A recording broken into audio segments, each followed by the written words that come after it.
বিসমিল্লাহির রহমানির রহিম। আলহামদুলিল্লাহি রাব্বিল আলামিন ওয়াসসালাতু ওয়াসসালামু আলা আশরাফিল আমবিয়া ওয়াল মুরসালিন নবিয়িনা মুহাম্মাদিন ওয়া আলা আলিহি ওয়া আসহাবিহি আজমাইন ওয়া বা'দ। আলহামদুলিল্লাহ, আজকে আমরা আমাদের 11তম দর্স শুরু করছি। কিতাবের নাম হচ্ছে আল মুনতাখাব মিন আহাদিসিল আদাব ওয়াল আখলাক। আদব আখলাক সংক্রান্ত নির্বাচিত কিছু হাদিস নিয়ে যে গ্রন্থটি লেখা হয়েছে সেই বিষয়ের আজকে হচ্ছে 11তম দর্স। আজকের অধ্যায়টি হচ্ছে বাবুন আত-তাওয়াদু ওয়া খাফদুল জানাহ। আত-তাওয়াদু ওয়া খাফদুল জানাহ, বাবু তাওয়াদুই ওয়া খাফদিল জানাহি। বাব অধ্যায় আত-তাওয়াদু। তাওয়াদু শব্দটি অর্থ হচ্ছে ওয়াদা, ইয়াদা অর্থ কোনো কিছু নিচে রাখা, আর এর বিপরীত হচ্ছে তাআলি, উঁচু করা। তো তাওয়াদু অর্থ হচ্ছে নিজেকে দিনহীন বিনয়ীভাবে নিজেকে পেশ করা। তো এটা হচ্ছে বিনয়ী ভাব প্রকাশ করা। তাওয়াদুর অহংকার না করা, এগুলো হচ্ছে তাওয়াদু শব্দটি ব্যবহৃত হয়। ওয়াখাফদিল জানাহ, ডানাকে নিচু করে দেয়া, অর্থাৎ নিজে অহংকারী না সাজা, ডানা নিচু করে দেয়া। কারোর জন্য কথা বলতে গেলে উদ্ধত স্বভাব প্রকাশ না করা, এটা হচ্ছে খাফদিল জানাহ। ওয়াখফিদ লাহুমা জানাহাদ-দুল্লি মিনার রাহমাহ, যেমন আল্লাহ তাআলা বলেছেন পিতামাতার জন্য তুমি তোমার পক্ষপুটদ্বয় নিচু করে দাও, অর্থাৎ পিতামাতার সাথে কথা বলার সময় তুমি নিজেকে নবতস্বরে কথা বলো, যেহেতু পিতামাতার কথার উপরে, শব্দের উপরে তোমার শব্দ না হয়। এটা হচ্ছে আল্লাহ তাআলার বাণী। তো এটা হচ্ছে আজকের অধ্যায়, যে এখানে বিনয়ের কথা আলোচনা করা হবে এবং কিভাবে কথা বলার সময় উদ্ধত্ত প্রকাশ থেকে নিজেকে হেফাজত করা হবে, বিষয়টি আলোচনা করা হবে। আমরা এখানে এই বিষয়ে কয়েকটি আয়াত পড়ব, পরে হাদিসগুলি পড়ে ইনশাআল্লাহ আমরা আজকের দার্স শেষ করব। প্রথমে আমরা বলি, আল্লাহ তাআলা কোরআনে কারীম বলেছেন ওয়াখফিদ জানাহাকা লিমান ইত্তাবা'আকা মিনাল মুমিনিন। আল্লাহ তাআলা তার নবীকে বলছেন যে আপনি আপনার যারা অনুসারী আছে তাদের জন্য আপনার আপনার ডানাকে অবনমিত করুন, অর্থাৎ আপনি তাদের সাথে কথা বলার সময় অত্যন্ত বিনয়ীভাবে কথাবার্তা বলুন। অথচ মুহাম্মদুর রাসূলুল্লাহ সাল্লাল্লাহু আলাইহি ওয়াসাল্লাম সাইয়্যিদুল খালক, সৃষ্টির সেরা, তারপরেও আল্লাহ তাআলা তাকে নির্দেশ দিচ্ছেন যেন তিনি বিনয়ী হয়ে কথাবার্তা বলেন।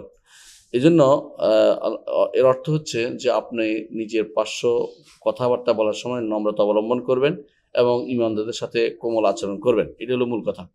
দ্বিতীয় আরেকটা আয়াত আমরা দেখতে পাই, আল্লাহ তাআলা কোরআনে কারীম বলেছেন ইয়া আইয়ুহাল্লাযীনা আমানু মান ইয়ারতাদ্দা মিনকুম আন দীনিহি ফাসাউফা ইয়াতিল্লাহু বিকওমিন ইউহিব্বুহুম আযিল্লাতিন আলাল মুমিনিনা আইজ্জাতিন আলাল কাফিরিন। সূরা মায়দার 54 নম্বর আয়াত আল্লাহ তাআলা বলছেন, হে ঈমানদারগণ, মান ইয়ারতাদ্দা মিনকুম আন দীনিহি, তোমাদের মধ্যে যে কেউ আল্লাহর দ্বীন থেকে বিমুখ হয়ে যাবে, মুরতাদ হয়ে যাবে, তাহলে জেনে রাখুক আল্লাহর কোনো ক্ষতি করতে পারবে না। অর্থাৎ তার মাধ্যমে সে যদি কোনো আল্লাহ তাআলা থেকে বিমুখ হয়ে যায়, এতে কোনো ক্ষতি হবে না। ফাসাউফা ইয়াতিল্লাহু বিকওমিন, আল্লাহ এর বিপরীতে এমন কওমকে নিয়ে আসবে যারা আল্লাহ তাআলা তাদেরকে ভালোবাসবেন এবং তারাও আল্লাহ তাআলাকে ভালোবাসবে, এবং তারা হবে ঈমানদারদের প্রতি বিনয়ী ভাব আচরণ করবে, কাফেরদের প্রতি কঠোর আচরণ করবে। এটা সূরা মায়দার 54 নম্বরে আল্লাহ তাআলা বলেছেন। এর অর্থ হচ্ছে, তাফসীরে বর্ণনা করা হয় যে রাসূলুল্লাহ সাল্লাল্লাহু আলাইহি ওয়াসাল্লামের পরে যখন একদল গোষ্ঠী মুরতাদ হয়ে গেল আবু বকর রাদিয়াল্লাহু আনহুর সময়ে, যারা মুরতাদ হয়ে যায়, তখন ইয়ামানিরা তাদের দ্বীনের উপরে সুপ্রতিষ্ঠিত ছিল। এজন্য ইয়াতিল্লাহু বিকওমিন ইউহিব্বুনাহু আবু মুসা আশআরীকে নিসবত করে সম্পৃক্ত করে রাসূল বলেছিলেন যে এদের মধ্যে থেকে কিছু লোক আসবে যারা বিনয়ী ভাব থাকবে। এজন্য বিনয়ী ভাবটা হচ্ছে দ্বীনের মধ্যে থাকার একটা বড় বড় অবলম্বন। যে বিনয়ীভাবে থাকতে পারবে, দ্বীনে থাকতে পারবে, বিনয়ের বাইরে চলে গেলে দ্বীন তার থাকবে না। আরেকটি আয়াত আমরা দেখতে পাই সূরা হুজুরাতের 13 নম্বরে আল্লাহ তাআলা বলছেন ইয়া আইয়ুহাল্লাযীনা আমানু, হে ঈমানদারগণ, হে ইয়া আইয়ুহান নাস, হে মানুষরা, ইন্না খালাকনাকুম মিন যাকারিন ওয়া উনসা, আমরা তোমাদেরকে সৃষ্টি করেছি এক পুরুষ এবং এক নারী থেকে। এক পুরুষ হচ্ছে আদম আলাইহিস সালাতু ওয়াস সালাম, আর এক নারী হচ্ছে হাওয়া। এই দুইজন থেকে আল্লাহ তাআলা সারা পৃথিবী ভরে দিয়েছেন মানুষ দিয়ে। ওয়া জাআলনাকুম শুউবান ওয়া কাবায়লা, তোমাদের করে দিয়েছে শুউব অর্থ হলো গোষ্ঠী, আর আর এই কাবায়েল অর্থ হচ্ছে গোত্র আর গোষ্ঠী। ভাগ কেন? আরবরা কবিলা, আর এর বাইরে যারা আছে তারা সাধারণত কবিলা বা গোত্র হিসেবে বিবেচিত করে না, তারা গোষ্ঠী হিসেবে বিবেচিত করে। যেমন অমুক চৌধুরী গোষ্ঠী, অমুক এরকম ভাগ করে। তো এই জাতীয় গোষ্ঠী বা অথবা কেউ নিজের এলাকা ভিত্তিক ভাগ করে বিভিন্ন ভাগে বিভক্ত হয়ে যায়। তবে আল্লাহ তাআলার উদ্দেশ্য, তিনি এই যে ভাগ বটোয়ারা করেছেন, কি বলেছেন? লিতাআরাফু, তোমরা যেন একে অপরের পরিচিতি লাভ করতে পারো। লা লিতাফাখারু, অর্থাৎ হচ্ছে এটা তোমরা অহংকার করার জন্য নয়। অর্থাৎ একে অপরে আমি আরবি, তুমি আজমি, আমি চৌধুরী, তুমি মজুমদার, এরকম, অথবা তুমি এরকম, তুমি এরকম, এটা ভাগ ভাগ করার জন্য নয়, বরং তার পরস্পর পরিচিতির জন্য, অর্থাৎ যেন আল্লাহর বান্দারা একে অপরের উপরে অহংকার না করে। এরপর আল্লাহ তাআলা বলছে ইন্না আকরামাকুম ইনদাল্লাহি আতকাকুম, তোমাদের মধ্যে সবচেয়ে বেশি সম্মানিত সেই হবে যে বেশি তাকওয়ার অধিকারী হবে। আরেকটি আয়াতে আমরা দেখতে পাই, চতুর্থ আয়াতটি হচ্ছে আল্লাহ তাআলা বলছেন ফালা তুযাক্কু আনফুসাকুম হুয়া আ'লামু বিমান ইত্তাকা, তোমরা নিজেদের মধ্যে তাজকিয়াতুন নফস করো না, অর্থাৎ নিজেদের প্রশংসা করে ভরিয়ে ফেলো না, নিজের প্রশংসা নিজে করিও না। তুমি হুয়া আ'লামু বিমান ইত্তাকা, তোমাদের মধ্যে কার তাকওয়া বেশি এটা আল্লাহ তাআলা ভালোই জানেন। নিজেদের মধ্যে তোমরা অহংকার করিও না, পরস্পরের মধ্যে প্রশংসা করিও না। সাধারণত যেটা করা হয়, যখন মানুষ নিজের প্রশংসা করে তখন আমি এই অমুকের ছেলে বলে, কিন্তু আল্লাহ তাআলা এজন্য বলছেন হুয়া আ'লামু বিকুম ইয আনতুম আজিন্নাতুন ফি বুতুনি উম্মাহাতিকুম, আল্লাহ ভালো করে জানেন যখন তোমরা মায়ের পেটে তোমরা ছোট ভ্রূণ হিসেবে ছিলে, ইয আনতুম আজিন্নাতুন বুতুনি উম্মাহাতিকুম, তোমরা মায়ের পেটে ভ্রূণ হিসেবে ছিলে, তখন তোমরা কি খাইতে? তখন মায়ের এমন জিনিস খেতে যেটা এখন তোমরা দুনিয়ার বুকে খাইতে না। রক্ত তোমরা খেয়ে তোমরা জীবন ধারণ করছো, সেখান থেকে দুনিয়াতে আসছো, এটা তোমরা মনে রাখো। আর এখনো তোমাদের অন্তরে, তোমাদের পেটের ভিতরে বিশাল ময়লার বাগান রয়েছে, তারপরে তোমরা যখন অহংকার করো, এটা আল্লাহ তাআলার কাছে পছন্দনীয় না। এই জন্য আল্লাহ তাআলা বলছেন ফালা তুযাক্কু আনফুসাকুম, নিজেকে তোমরা তাজকিয়া করো না, অহংকার করো না, নিজেকে নিয়ে বাড়তি কোনো পবিত্রতা প্রকাশ করো না যে আমি বড় কিছু হয়ে গেছি, এটা ঠিক না। সূরা নাজমের 32 নম্বর আয়াতে আল্লাহ তাআলা সেটা বলেছেন। অনুরূপভাবে আমরা দেখতে পাই আল্লাহ তাআলা কোরআনে কারিমে উল্লেখ করেছেন জান্নাতে যারা যাবে, জাহান্নামে যারা যাবে, এর মাঝখানে একটা গোষ্ঠী থাকবে, তারপর আরাফ বলা হয়। আরাফে কিছু লোক থাকবে, ওরা কি করবে? আল্লাহ তাআলা বলছেন ওয়ানাদা আসহাবুল আরাফে রিজালান ইয়ারিফুনহুম বিসীমাহুম, আরাফে যারা থাকবে তারা কিছু লোকদের ডেকে বলবে, যাদেরকে তারা ইয়ারিফুহুম বিসীমাহুম, তাদের বিভিন্ন চিহ্ন দিয়ে চিনতে পারবে, যে অমুক আমাদের অমুক অমুক নেতা, অমুক ছিল, অমুক অমুক ছিল, অমুক অমুক ছিল, চিনতে পারবে। তারা ডেকে বলবে যে ক্বালু মা আগনা আনকুম জামউকুম ওয়া মা কুনতুম তাস্তাকবিরুন, কি হলো তোমাদের বহু টাকা পয়সা জমাতে, বিশাল বিশাল অট্টালিকা করতে, বিরাট বিরাট কাজ করতে, এগুলো কি তোমাদেরকে মা আগনা আনকুম জামউকুম, এগুলো কি তোমাদেরকে বিমুখ করে দেয়নি? অর্থাৎ তোমরা কি এগুলি দেওয়ার পরে তোমরা কি এখন ভালো হইতে পারোনি? এগুলি দিয়ে তোমরা বাঁচার কোনো পথ করতে পারোনি? বের হইতে পারো, জাহান্নাম থেকে বের হওয়ার কোনো উপায় কি তোমাদের হয়নি? ওয়া মা কুনতুম তাস্তাকবিরুন, আর দুনিয়ার বুকে তোমরা অহংকার করার কারণে আজ তোমরা ওখানে গেছো, সেখান থেকে তোমার বের হওয়ার কোনো পথ পাচ্ছ না। তারপরে আল্লাহ তাআলা বলছেন যে আহাউলাইল্লাযিনা আকসামতুম লা ইয়ানালুহুমুল্লাহু বিরাহমা, তোমরা কসম করে বলতে, শপথ করে বলতে, এই দুর্বলেরা কোনোদিন আল্লাহর রহমত পাবে না। এরা এরা ইয়া টাইপের, এরা নির্বোধ, এরা বুঝে না, এই জন্য ঈমান আমার নিয়ে আসে, সালাত আদায় করে, মসজিদে যায়, দৌড়াদৌড়ি করে, এগুলি তোমাদের কাছে পছন্দ হতো না। তোমরা বলতে যে লা ইয়ানালুহুমুল্লাহু রাহমা, এদের আবার রহমত পাবে কিসে? এরা তো বোকা। কিন্তু আল্লাহ তাআলা বলছেন উদখুলুল জান্নাতা বিমা লা খাউফুন আলাইকুম ওয়া লা আনতুম তাহজানুন, আল্লাহ তাআলা তখন বলবেন যে এদেরকে জান্নাত দাও, যারা এরকম দুর্বল ছিল, এদের জন্য জান্নাত, এরা কোনো ভয় থাকবে না, তাদের পেরেশানি নাই, এদের নিয়ে জান্নাতের কথা আল্লাহ তাআলা ঘোষণা করেছেন। সূরা আরাফের 48-49 নম্বর আয়াতে আল্লাহ তাআলা বলেছেন। আমরা যদি হাদিসের দিকে তাকাই তো আমরা দেখতে পাই রাসূলুল্লাহ সাল্লাল্লাহু আলাইহি ওয়াসাল্লাম তার একটি উষ্টি ছিল, এই উষ্টি কোনো কিছুই এটাকে হারাতে পারতো না, এটা আদবা বলা হতো। আদবা অর্থ হলো কাঁধ কাটা অথবা কাঁধ কাটা। তো এটা কিন্তু এটা খুব দ্রুত চলতে পারতো। যখনই কোনো প্রতিযোগিতা হতো, এটার সাথে প্রতিযোগিতা কিছু পারতো না।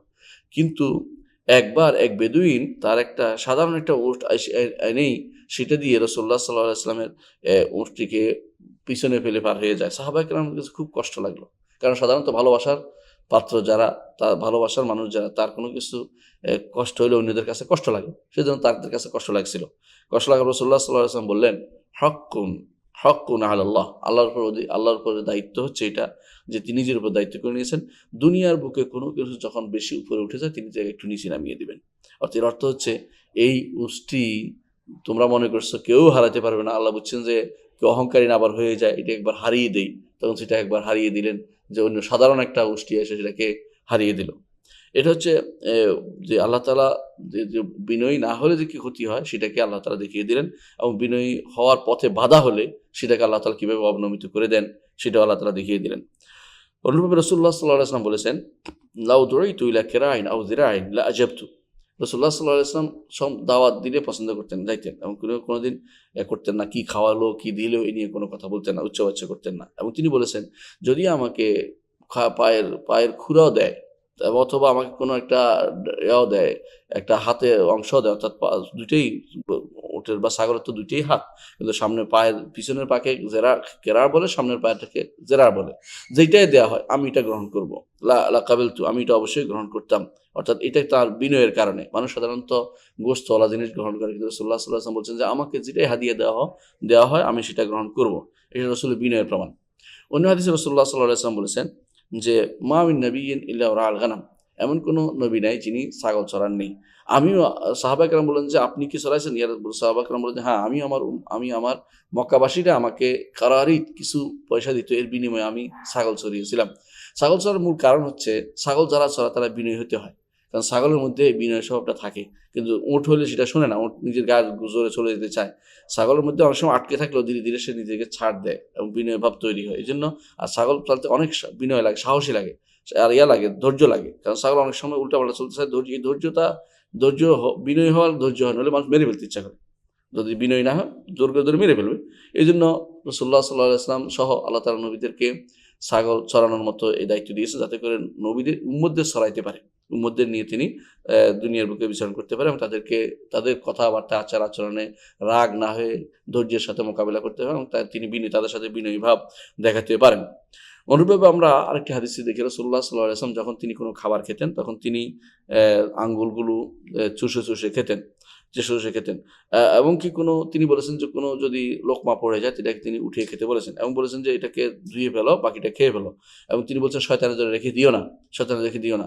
এ সবই কিন্তু তার বিনয় ভাব। কারণ যারা অহংকারী তারা একটু খেয়ে বাকিটা রেখে দেয়। অহংকারীরা সাধারণত মনে করে যে একটু তো খেয়েছি আর বাকিটা পুরোটা খেলে আমাকে কি মনে করবে, আমি ক্ষুধার্ত, আমি বেশি খেয়ে বলতেছি ইত্যাদি মনে করবে, অথবা মনে করবে যে আমার অভাব বুঝি এই জন্য খাচ্ছি।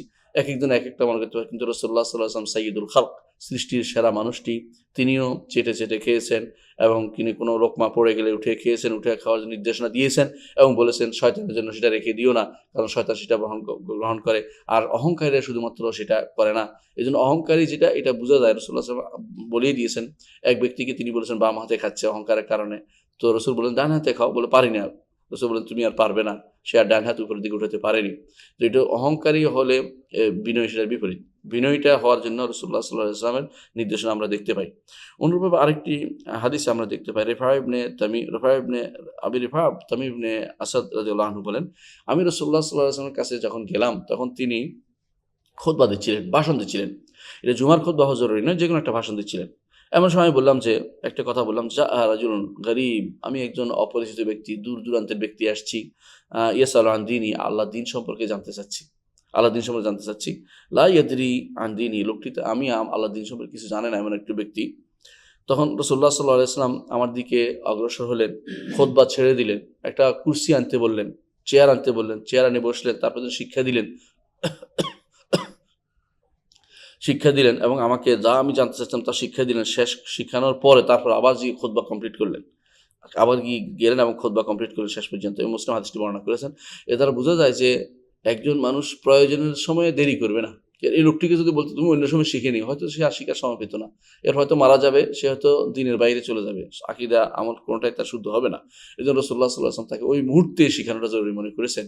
এজন্য দাঈ ইলাল্লাহ, আল্লাহর পথে যিনি দাওয়াত দিবেন তার উচিত হবে যে কোনো সময়টাকে সদ্ব্যবহার করবে, এটাকে বিপদে নষ্ট করবেন, এবং যিনি এই সময় জানতে চেয়েছে এই সময় তাকে সেটা জানানো উচিত, এটাকে অন্য সময় পর্যন্ত নিয়ে না যাওয়া। এটাই একজন দাঈ ইলাল্লাহ, আল্লাহর পথে দাওয়াত দানকারীর প্রধান কর্তব্য, এটা কখনোভাবে ছাড় না দেয়া। এখানে আরেকটি জিনিস প্রমাণিত হয় যে চেয়ারে বসে শিখানো জায়েজ আছে। রাসূলুল্লাহ সাল্লাল্লাহু আলাইহি ওয়াসাল্লাম চেয়ারে বসে শিখিয়েছেন। অনেকেই চেয়ারে বসে শিখানোকে বেশ খারাপ দৃষ্টিতে দেখে, এটা কিন্তু ঠিক নয়। কারণ রাসূলুল্লাহ সাল্লাল্লাহু আলাইহি ওয়াসাল্লাম চেয়ারে বসে শিখিয়েছেন তাকে, বোঝা গেল চেয়ারে বসে শিখানো বৈধতা রয়েছে, কোনো সমস্যা সেখানে নেই। অনুরূপভাবে আমরা আরেকটি হাদিস দেখি যে রাসূলুল্লাহ সাল্লাল্লাহু আলাইহি ওয়াসাল্লাম একবার তিনি ছোট বাচ্চাদের কাছ দিয়ে যাচ্ছিলেন, তাদেরকে সালাম দিলেন, এবং আনাস ইবনে মালিক রাদিয়াল্লাহু আনহু তিনিও একদিন এরকম বাচ্চাদের পাশ দিয়ে যাওয়ার সময় তাদেরকে সালাম দিলেন, ছোট বাচ্চাদের। তারপর তিনি বললেন যে আমি রাসূলুল্লাহ সাল্লাল্লাহু আলাইহি ওয়াসাল্লামকে এভাবে সালাম দিতে দেখেছি। এর অর্থ হচ্ছে তিনি অহংকার করেননি, ছোট বাচ্চাদেরকে সালাম দিয়েছেন, এটা তার বিনয়ের প্রমাণ। এই বিনয়ী ভাবটা রাসূলুল্লাহ সাল্লাল্লাহু আলাইহি ওয়াসাল্লামের মধ্যে সবসময় ছিল। অনুরূপভাবে আমরা দেখতে পাই রাসূলুল্লাহ সাল্লাল্লাহু আলাইহি ওয়াসাল্লামের সময় কোনো দাসী রাসূলুল্লাহ সাল্লাল্লাহু আলাইহি ওয়াসাল্লামকে হাত ধরে নিয়ে যেতেন এবং হাত বিভিন্ন জায়গাতে বসে তার প্রয়োজন কথাবার্তা বলতেন, তারপর রাসূল আবার চলে আসতেন এবং হাত ধরে তাকে কোনো গলিতে নিয়ে যেতেন কথাবার্তা বলার জন্য, আমার কথা আছে আপনি আসেন, রাসূল তা এটা কোনোদিন বলতেন না যে কেন তোমার কথা শুনতে হবে বা তুমি চুপ করো, পরে আসো, আবু বকর থেকে শুনে নাও, ওমর থেকে শুনে নাও, এরকম বলতেন না, বরং তিনি নিজেই সেটা জানানোর চেষ্টা করতেন। এটা রাসূলুল্লাহ সাল্লাল্লাহু আলাইহি ওয়াসাল্লাম সর্বোচ্চ বিনয়ের প্রকাশ।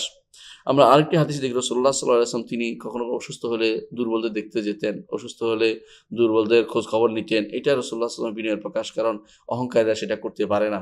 এটা হচ্ছে আমাদের আদর্শ রাসূলুল্লাহ সাল্লাল্লাহু আলাইহি ওয়াসাল্লাম। আমরা এখানে কয়েকটি হাদিস পড়বো ইনশাআল্লাহ, হাদিসগুলো ব্যাখ্যা শুনবো। ১ নম্বর হাদিস হচ্ছে যেটা ১৯ নম্বর হাদিস, যেটা আমাদের এই অধ্যায়ের ১ নম্বর হাদিস। এটা মৌলিকভাবে ১৯ নম্বর হাদিস। আন ইয়াদ ইবনে হামার রাদিয়াল্লাহু আনহু, ইয়াদ ইবনে হামার রাদিয়াল্লাহু আনহু বলেন, ক্বালা রাসূলুল্লাহ সাল্লাল্লাহু আলাইহি ওয়াসাল্লাম, তিনি একজন সাহাবী, তিনি বলছেন রাসূলুল্লাহ সাল্লাল্লাহু আলাইহি ওয়াসাল্লাম বলেছেন, ইন্নাল্লাহা আওহা ইলাইয়া, আল্লাহ তাআলা আমার কাছে ওহী করেছেন, আন তাওয়াদাউ, আমি যেন বিনয়ী হই। আমি যেন বিনয়ী হই, অর্থাৎ মানুষের কাছে নিজের পক্ষপাত অহংকারভাবে উদ্ধত আচরণ না করি, আমি যেন তাদের কাছে বিনয়ী হয়ে নম্র আচরণ করি। তো এই যে দেখা যাচ্ছে আওহা ইলাইয়া, বোঝা গেল যে রাসূলুল্লাহ সাল্লাল্লাহু আলাইহি ওয়াসাল্লাম যা বলতেন তাও ওয়াহী, রাসূলুল্লাহ সাল্লাল্লাহু আলাইহি ওয়াসাল্লাম যা করতেন তাও ওয়াহী, রাসূলুল্লাহ সাল্লাল্লাহু আলাইহি ওয়াসাল্লাম যা অনুমোদন করতেন তাও ওয়াহী। কোরআন ছাড়াও আরো ওয়াহী আছে। এটা থেকে আমরা স্পষ্ট হলো যে রাসূলুল্লাহ সাল্লাল্লাহু আলাইহি ওয়াসাল্লাম ওয়াহী করে আল্লাহ রাসূলকে বলে দিয়েছেন যেন তিনি তাওয়াদু অবলম্বন করেন।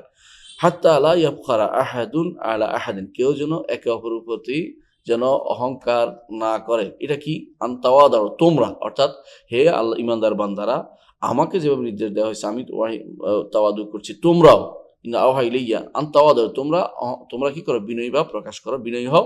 হাত্তা লা ইয়াবখারা আহাদুন আলা আহাদ, একে অপরের উপর অহংকারী হয়ো না। আজকাল অহংকার ছাড়া চলতেই পারে না মানুষ। কি করবে? আপনি দেখবেন কোনো বন্ধু-বান্ধবরা সবচেয়ে বেশি এটা করে। আপনার বন্ধু এসে বলবো যে আমার তো ১০টা ফ্যাক্টরি আছে, ওর এই কি আছে, আরে ওর কিছু নাই, ওর তো এই সমস্যা। আরেকদিন এসে বলবো যে আপনার ছেলে তো এটা করে, আপনার ছেলে নিয়ে অহংকার করবে, নিজের ছেলে নিয়ে অহংকার করবে। এইভাবে মানুষের ভিতরে চলেই যাচ্ছে পুরোপুরি। অথচ এটা কিন্তু নির্দেশনার বাইরে। রাসূলুল্লাহ সাল্লাল্লাহু আলাইহি ওয়াসাল্লাম বলেছেন, আল্লাহর ওয়াহী হচ্ছে যে তোমরা বিনয়ীভাবে প্রকাশ করো। ওয়ালা ইয়াবগি আহাদুন আলা আহাদিন, একজন আরেকজনের উপরে কোনো চড়াও হবে না। বাগী অর্থ হলো সীমা লঙ্ঘন করা, কথাবার্তায় আচার আচরণে সব দিক থেকে সীমা লঙ্ঘন করে তাকে অপমানিত করা অথবা তার থেকে নিজেকে বেশি সম্মান দাবি করা, এটাই পুরোটাই নিষিদ্ধ। ইমাম মুসলিম হাদিসটি বর্ণনা করেছেন। দ্বিতীয় আরেকটি হাদিস হচ্ছে আবু হুরায়রা রাদিয়াল্লাহু আনহু বর্ণিত, তিনি বলেন, আন রাসূলিল্লাহ সাল্লাল্লাহু আলাইহি ওয়াসাল্লাম, রাসূলুল্লাহ সাল্লাল্লাহু আলাইহি ওয়াসাল্লাম থেকে তিনি বলেন, মা নাকাসাত সাদাকাতুম মিন মালিন, কোনো সদকা সম্পদকে কমিয়ে দেয় না। সদকা দিলে সম্পদ বাড়ে। সুতরাং কোনো ব্যক্তি যদি মনে করে যে সদকা দিলে সম্পদ কমে যায়, তাহলে সেটা ভুল ধারণা, এটা কখনো ঠিক নয়। ওয়া মা যাদাল্লাহু আবদান বিআফওয়িন ইল্লা ইজ্জাত, আর বান্দা যদি কাউকে ক্ষমা করে আল্লাহ তাকে তার সম্মান বাড়িয়ে দেয়। ক্ষমা করলে সম্মান বাড়িয়ে দেয়। তো দুইটা জিনিস আমরা পাইলাম, একটা হলো সদকা সম্পদ বাড়িয়ে দেয়, একটা হলো ক্ষমা করলে মর্যাদা সম্মান বাড়িয়ে দেয়। আরেকটা হচ্ছে ওয়ামা তাওয়াদা আহাদুন লিল্লাহ ইল্লা রাফাহুল্লাহ, আর যে কেউ আল্লাহর জন্য বিনয়ী হবে আল্লাহ তাকে উপরে উঠাবেন, আল্লাহ তাকে মর্যাদাবান করবেন। এটা আমরা উদাহরণ দিয়ে থাকি রাসূলুল্লাহ সাল্লাল্লাহু আলাইহি ওয়াসাল্লাম হাদিসটির, যে রাসূলুল্লাহ সাল্লাল্লাহু আলাইহি ওয়াসাল্লামের কাছে একবার জিবরীল এসে বললেন, আল্লাহ তাআলা আপনাকে রাজা এবং রাসূল হিসেবে এবং অথবা বান্দা এবং রাসূল কোন দুইটার মধ্যে এখতিয়ার দিয়েছেন, অপশন দিয়েছেন, আপনি কোনটি নেবেন? রাজা এবং রাসূল হবেন না বান্দা এবং রাসূল হবেন? রাসূলুল্লাহ সাল্লাল্লাহু আলাইহি ওয়াসাল্লাম জিবরীলের দিকে তাকালেন, জিবরীল বললেন যে মাথা নিচু করে দেখালেন যে আপনি বিনয়ী হন। রাসূলুল্লাহ সাল্লাল্লাহু আলাইহি ওয়াসাল্লাম বললেন যে বরং আমি দাস হব, বান্দা হব এবং রাসূল হব। এজন্য তিনি আবদুহু ওয়া রাসূলুহু আমরা বলি, আব্দুল্লাহ ওয়া রাসূলুহু আমরা বলি, তিনি আল্লাহর দাস এবং তার রাসূল। ঠিক আল্লাহ তাআলা তাকে কিন্তু সবই দিয়েছেন।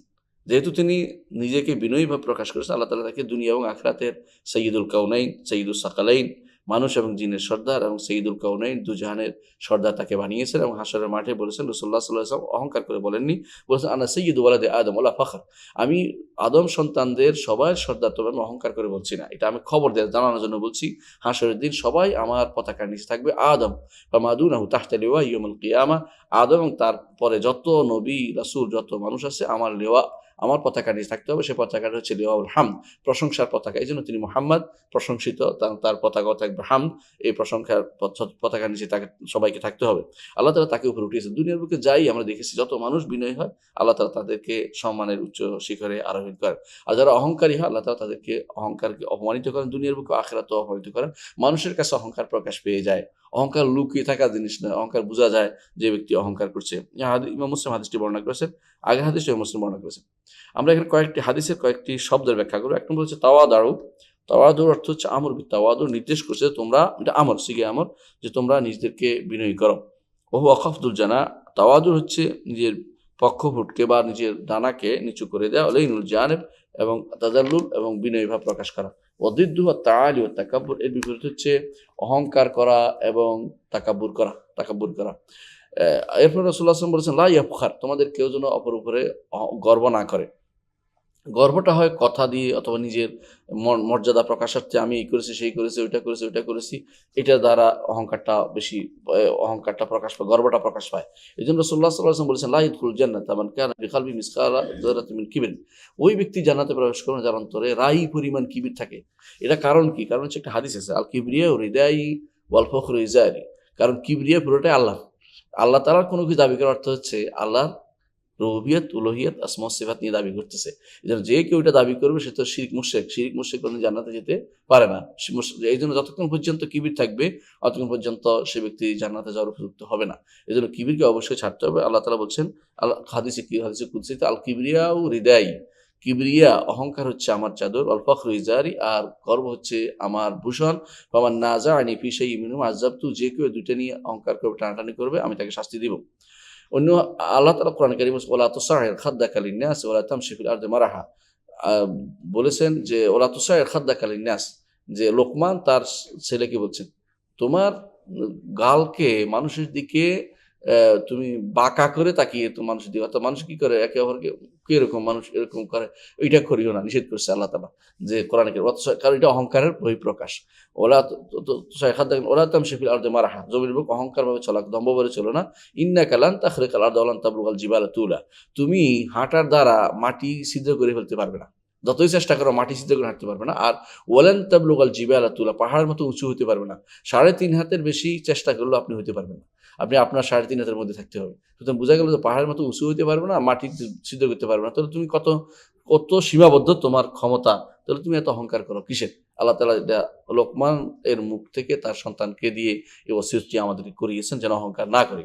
আল্লাহ তাআলা এজন্য কোরআনে কারীম অন্য আয়াতে বলেছেন, কাযালিকা ইয়াতবাউল্লাহু আলা কুল্লি কলবি মুতাকাব্বিরিন জাব্বার, যারা জাব্বার অহংকারী, যারা অত্যন্ত দাপুট প্রতাপ দেখিয়ে বেড়ায়, আল্লাহ তাআলা তাদের অন্তরের ভিতরে মোহর মেরে দেন, তারা ঈমান আনতে পারে না। তারা ঈমান আনতে পারে না। এজন্য আবু জাহাল ঈমান আনেনি, আবু লাহাব ঈমান আনেনি, উতবা, শাইবা, রাবিয়া এরা ঈমান আনেনি। কারণ সমাজের মধ্যে সমাজপতি ছিল। যুগে যুগে যারা সমাজপতি বলে বিবেচিত তারা কেউ ঈমান আনতে পারেনি। কারণ ঈমান আনার জন্য তাওয়াদু লাগে, বিনয় লাগে, বিনয় ভাব লাগে। বিনয় যতক্ষণ না হবে ততক্ষণ কিন্তু কেউ ঈমান আনতে পারে না। যে ব্যক্তি আল্লাহর জন্য বিনয় হবে, আল্লাহ তাকে আখিরাতে মর্যাদা দিবেন। আর অহংকার থাকলে তাকে আল্লাহ তাআলা আখিরাতে মর্যাদা থেকে দূরে সরিয়ে দিবেন, অর্থাৎ তাকে জান্নাত থেকে দূরে সরিয়ে মুতাকাব্বির যেখানে সেখানে তাদেরকে স্থান দিবেন, সেটা হচ্ছে জাহান্নামে তাদেরকে স্থান দিবেন। এই হাদিসে আরেকটি শব্দ আসছে, লা ইয়াবগি, এটা হচ্ছে কেউ উপর জুলুম করবে না, একের উপর জুলুম করবে না। ইজ্জান অর্থ মর্যাদা, সম্মান, আর বিপরীত হচ্ছে তার জুল অর্থ অপমান। হাদিস থেকে আমরা যে শিক্ষা পাই, হাদিস দুটি থেকে, একটা হচ্ছে যে তাওয়াদু, বিনয়ী ভাবটি অত্যন্ত উন্নত চরিত্র এবং এটার গুরুত্ব রয়েছে এবং মর্যাদা রয়েছে। আরেকটি শিক্ষা হচ্ছে, দ্বিতীয় শিক্ষা হচ্ছে যে জুলুম থেকে নিজেকে, যে ব্যক্তি মুতাওয়াদি বিনয়ী সে জুলুম করতে পারে না। যে ব্যক্তি জুলুম করে সে অবশ্যই অহংকারী হয়। জুলুমকারী তখন আল্লাহ থেকে নিজেকে দূরে রাখে, এই জন্য অহংকারী হয়। আর যে ব্যক্তি বিনয়ী হয় সে কোনোদিন গর্ব করে বেড়ায় না বা কারো উপরে সীমা লঙ্ঘন করে না। তৃতীয় আরেকটি শিক্ষা হচ্ছে যে তাওয়াদু আল্লাহর জন্য হতে হবে। যে ব্যক্তি আল্লাহর জন্য মোতাওয়াদি হবে, বিনয়ী হবে, দুনিয়ার কোনো উদ্দেশ্য না। অনেক কিন্তু বিনয়ী হয় কি জন্য? টাকা পেতে বিনয়ী হয়, সম্মান পেতে বিনয়ী হয়, অথবা দুনিয়ার কোনো মর্যাদা পেতে বিনয়ী হয়, চাকরি পেতে বিনয়ী হয়, বিভিন্ন জিনিসের জন্য বিনয়ী হয়। কিন্তু বিনয় আল্লাহর জন্য হতে হবে। যে আল্লাহর জন্য হবে, আল্লাহ অবশ্যই তাকে দুনিয়া এবং আখিরাতে উচ্চ মর্যাদা আসীন করবেন এবং তার মানুষের অন্তরের ভিতরে তার মর্যাদা বাড়িয়ে দিবেন, মানুষের ভিতরে ভালোবাসা ঢেলে দিবেন তার জন্য। এবং যদি অন্য কিছুর জন্য হয় তাহলে সে এই সওয়াব পাবে না, আখিরাতে কোনো উপকার পাবে না। তবে দুনিয়াতে হয়তো সে কিছু পাবে। দুনিয়াতে অহংকারীরা কেউ তার কাছে বিনয়ী হলে খুশি হয়। কেন? যে আমার কাছে কিরকম ধর্ণা দিতেছে দেখো, আমি বিশাল কিছু হয়ে গেছি, আমি কি হয়ে গেল। তো এই জন্য তারা হয়তো এটা বলতে পারে, কিন্তু এই তো হয়তো তারা 2-4 পয়সা দিতে পারে, কিন্তু এটার দ্বারা আখিরাত তো বরবাদ করেছে সে, এবং দুনিয়াতে যে সওয়াব সেটাও বরবাদ করেছে। এবং দুনিয়া আল্লাহ তাআলা তাকে যে ওয়াদা করেছেন যে উচ্চ মর্যাদা দিবেন, সেটা দেখে সে দূরে সরে গেছে। তবে মানুষের কাছে শুধু বিনয় না হয়ে প্রয়োজনে বিনয় হয়ে জায়েজ আছে। বিনয় প্রকাশ করা কোনো কাজে তামাল্লুক বলা হয়, যেমন ইলম অর্জনের জন্য উস্তাদের কাছে বিনয়ী হয়ে বসা, এটা শরীয়ত অনুমোদিত। এর বাইরে দুনিয়া অর্জনের জন্য কারো শুধুমাত্র বিনা কারণে এমনি সাধারণ ঔদ্ধত্য প্রকাশ করবে না, কিন্তু বিনা কারণে যেই বিনয় আল্লাহর জন্য হওয়া দরকার এই বিনয় অন্য কারোর জন্য হতে পারবে না। এটা তখনই প্রকাশ পাবে আল্লাহর জন্য বিনয় না হয় না, কিন্তু অন্যের জন্য বিনয় হয়। সেজদা করতে রাজি হয় না, অথবা আল্লাহর জন্য বিনয়ী কথা বললে, আল্লাহ তাকওয়ার কথা বললে, তাকওয়া অর্জন করতে বলে রাগ করে যায়, হারাম হালাল ছেড়ে দিতে বলে রাগ করে, কিন্তু আরেকজনের কাছে ঠিকই খুব হাসি, খুবই নিজেকে একবারে বিনয়ী হয়ে ভেঙে চুরে পড়ে তার সামনে, বোঝা গেল সে আল্লাহর জন্য যতটুকু বিনয়ী হওয়া দরকার ততটুকু না হয় বান্দার জন্য বিনয়ী হচ্ছে সে, এটা শরীয়তে অনুমোদিত না। চতুর্থ আরেকটি শিক্ষা হচ্ছে, যেই ব্যক্তি আফ এবং সাফ, ক্ষমা এবং ক্ষমা, মানুষের প্রতি উদারতা দেখা, দুনিয়ার বুকেও সে মর্যাদা পায়, সে নেতৃত্ব করতে পারে, মানুষের কাছেও তার মর্যাদা বাড়ে, আল্লাহ তাআলা তাকে দুনিয়ার বুকেও আখিরাতেও তাকে সম্মানিত করবেন। আর পঞ্চম এখানে যে উপকারিতা এই হাদিস থেকে আমরা পাচ্ছি তা হচ্ছে সদাকার ফজিলত। সদাকা সম্পদ কমায় না, বরং এটা সম্পদ বাড়িয়ে দেয় এবং বিভিন্ন ক্ষতিকর দিক থেকে সেটাকে রক্ষা করে। ধরেন আপনি দান করেন, যারা দান পাইছে তারা কিন্তু আপনার বিরুদ্ধে যাবে না, তারা মনে করে যে উনি তো আমাকে দান করে, আর যদি না হয় চুরি করবে, আপনার বিরুদ্ধে ষড়যন্ত্র করবে। এমন হতে পারে যে আপনার বিরুদ্ধে তারা বদদোয়া করবে, আর ফেরেশতাদের বদদোয়া তো আছেই, যে দান করে না তার বিরুদ্ধে ফেরেশতাদের বদদোয়া রয়েছেই। এতটুকু আমরা হাদিসটা শিখলাম। আরেকটা হাদিসের মাধ্যমে আমরা শেষ করবো ইনশাআল্লাহ। হাদিসটা হচ্ছে, আসওয়াদ ইবনে ইয়াজিদ বলেন, তিনি একজন তাবেঈ, তিনি একজন তাবেঈ এবং তাকে বলা হয় সবচেয়ে প্রবীণ তাবেঈ। রাসূলের যুগে ছিলেন, তিনি জীবিত কিন্তু রাসূলের সাথে দেখা করতে পারেননি। আলকামা ইবনে আসওয়াদ দুই ভাই ছিল, ওরা দুই ভাই মানে একই গোষ্ঠীর দুইজন, এক গোষ্ঠীর দুইজন। তো তারা আব্দুল্লাহ ইবনে মাসউদ রাদিয়াল্লাহু আনহুর ছাত্র ছিলেন। তিনি আসছেন, এসে আয়েশা রাদিয়াল্লাহু আনহাকে জিজ্ঞাসা করেন, সাআলতু আয়েশা রাদিয়াল্লাহু আনহা, আয়েশা রাদিয়াল্লাহু আনহা তিনি জিজ্ঞাসা করেন, বোঝা গেল যে একজন নারীও মুহাদ্দিসা হতে পারে, একজন নারীও ফকিহ হতে পারে, একজন নারী মুফতিয়া হতে পারে, তবে পর্দার মাধ্যমে তিনি প্রচার করবেন। আর উম্মুল মুমিনিন রাদিয়াল্লাহু আনহা, তিনি তো আমাদের মা, তিনি তো সবাই উম্মতের সবার মা, তারপরেও তিনি তাকে শিক্ষা দিয়েছেন, জিজ্ঞাসা করেছেন, এবং তিনি জিজ্ঞাসা করেছেন কি, মা কান নবী সাল্লাল্লাহু আলাইহি ওয়াসাল্লাম, তিনি জিজ্ঞাসা করেছেন, ইয়া রাসূল, হে উম্মা, হে মা বলুন যে রাসূলুল্লাহ সাল্লাল্লাহু আলাইহি ওয়াসাল্লাম ঘরে কি করতেন, ঘরে কি করতেন? তখন আয়েশা রাদিয়াল্লাহু আনহা বলেন, কানা ইয়াকুনু ফি মিহনাতি আহলি, রাসূলুল্লাহ সাল্লাল্লাহু আলাইহি ওয়াসাল্লাম তার ঘরে পরিবারের খেদমত করতেন। পরিবারের খেদমত কি? জুতা সিলাতেন, তরকারি কুটতেন, ভালো কাজ হলে সেটা করে দিতেন, কারো কোনো সুই দরকার হলে গেঁথে দিতেন, মানে ঘরের যেটা প্রয়োজনীয় কাজগুলি রাসূলুল্লাহ সাল্লাল্লাহু আলাইহি ওয়াসাল্লাম করে দিতেন। ফাইজা হাদারাতিস সালাহ খারাজাত, কিন্তু যখন সালাত সময় হতো তখন আর ঘরের কাজ করতেন না, কারণ তখন বাইরের কাজ করতেন। এটা রাসূল আদর্শ ছিল।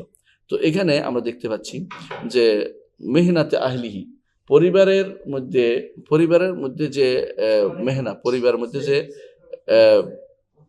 পরিবারের মধ্যে যে খেদমতের যে বিষয়টা, এটা কি কি শামিল করে? যেমন কোনো ছিলে গেলে, জামা কাপড় সিলানো, জুতা ছিঁড়ে গেলে সিলানো, অথবা দুধ দোহানো, এগুলি সবই কিন্তু পরিবারের কাজের মধ্যে। বর্তমানে এগুলি না থাকলেও যেগুলো আছে ঘরে, এগুলো আপনি আপনার পরিবারের মধ্যে করতে পারেন। এটা করার অর্থ কি? আপনি অহংকারী না। আর এটা না করার অর্থ কি? আপনি কিন্তু অহংকার করছেন, যেগুলো আমি করবো না, এগুলো শুধু আমার ফ্যামিলি করবে, তার উপর সব চাপিয়ে দিলেন। এটা অহংকারের বহিঃপ্রকাশ। ঘরে আপনি আপনার ফ্যামিলিকে সাহায্য করবেন, এটা কিন্তু একজন মানুষের বিনয় ভাবের প্রকাশ। এটা যতটুকু করা যায় করার চেষ্টা করা উচিত। ব্যস্ত থাকলে ভিন্ন কথা, সময় থাকলে সেটা অবশ্যই হেল্প করার সুযোগ করবেন, নিবেন এবং করবেন। হাদিস থেকে আমরা শিখতে পাই, আমরা হাদিসের 4টি শিক্ষা বলে শেষ করবো ইনশাআল্লাহ। 1 নম্বর হচ্ছে, রাসূলুল্লাহ সাল্লাল্লাহু আলাইহি ওয়াসাল্লামের চরিত্র উন্নত চরিত্রের অধিকারী ছিলেন। তিনি বিনয় ভাব প্রকাশ করতেন। তিনি কখনো তিনি বিলাসী জীবনযাপন করতেন না, যে শুয়ে থাকবো, শুধু ঘর থেকে বিছানায় কষ্ট দিচ্ছে কিনা জিজ্ঞাসা করবো, উঠার সময় আমার কষ্ট হচ্ছে, চলতে কষ্ট হচ্ছে, আমার এই সেই, সারাক্ষণ শুধুমাত্র প্রকাশ করা, আমার অসুখ মানুষের কাছে প্রচার করা, এগুলো কিন্তু এক ধরনের বিলাসিতা। যে আমার এই রোগ ওই রোগ বোঝানো, যে আমি নিজেকে নিয়ে ব্যস্ত আছি, এটা না করে নিজের কথাটি আল্লাহর কাছে প্রচার করুন। কারণ আপনি মানুষ কিন্তু ডাক্তার ছাড়া অন্য কেউ আপনার কাছে বলেও লাভ নাই, সে তো আপনার কিছু উপকার করতে পারবে না, শুধু তার কাছে বলে কি লাভ? না বলে আপনি শুধু নিজের বিপদটা আল্লাহর কাছেই বলুন। আর যে আপনার উপকার করতে পারে তাকে বলতে পারেন, যে তিনি যেখানে সেখানে শুধু শুধু বলে বেড়ানো, এর অর্থ হচ্ছে নিজের বিলাসী ভাবটা প্রকাশ করা, এটা জায়েজ নেই, যেটা শরীয়তে অনুমোদিত। দ্বিতীয়ত হচ্ছে পরিবারের প্রতি দয়া করাটা, খেদমত করা, তাদের সাথে ভালো ব্যবহার করা, তাদের সাথে সুন্দর জীবনযাপন করা, এটা উত্তম আখলাক চরিত্রের অন্তর্ভুক্ত। তৃতীয় আরেকটি হচ্ছে, সলাতের ব্যাপার যখন আসবে তখন সেখানে আর কোনো কোথাও কোনো কিছু করা যাবে না। যত কিছু হোক, প্রয়োজনে উনুন চুলা বন্ধ করে দিয়ে আপনাকে চলে আসতে হবে, যে এখন সলাতে যাব, জামাতের সাথে মসজিদে সলাত আদায় করতে হবে। চতুর্থ হচ্ছে সলফে সালেহীন, যতটুকু জানা দরকার অতটুকু তারা জিজ্ঞাসা করতেন, যে কোনোভাবে হোক, এবং রাসূলুল্লাহ সাল্লাল্লাহু আলাইহি ওয়াসাল্লামের চরিত্র জানার জন্য, রাসূল কি করতেন জানার জন্য চেষ্টা করতেন। আজ যারা তথাকথিত কোরআন অনুসারী বলে নিজেদেরকে, রাসূলুল্লাহ সাল্লাল্লাহু আলাইহি ওয়াসাল্লামের আদর্শ থেকে দূরে আছে এবং হাদিস মানে না, কোরআন মানে বলে, এরা সবই পথভ্রষ্ট। কারণ এরা রাসূলুল্লাহ সাল্লাল্লাহু আলাইহি ওয়াসাল্লামের সাহাবীদের অনুসরণ করতে পারেনি, তাবেঈদের অনুসরণ করতে পারে, ইমামদের অনুসরণ করতে পারে। যুগ যুগ ধরে আমাদের চলে আসা যে জীবনধারা, যে রাসূলুল্লাহ সাল্লাল্লাহু আলাইহি ওয়াসাল্লামের আদর্শ অনুসারে যে জীবন ঘটবো, তিনি কি করতেন সে অনুসারে চলবো, এটাই তারা চলতে পারেনি। এরা তো তারা পথভ্রষ্ট। এবং এই পথভ্রষ্টদের এদেরকে সবার সাবধান করা আমাদের জন্য কর্তব্য এবং দায়িত্ব।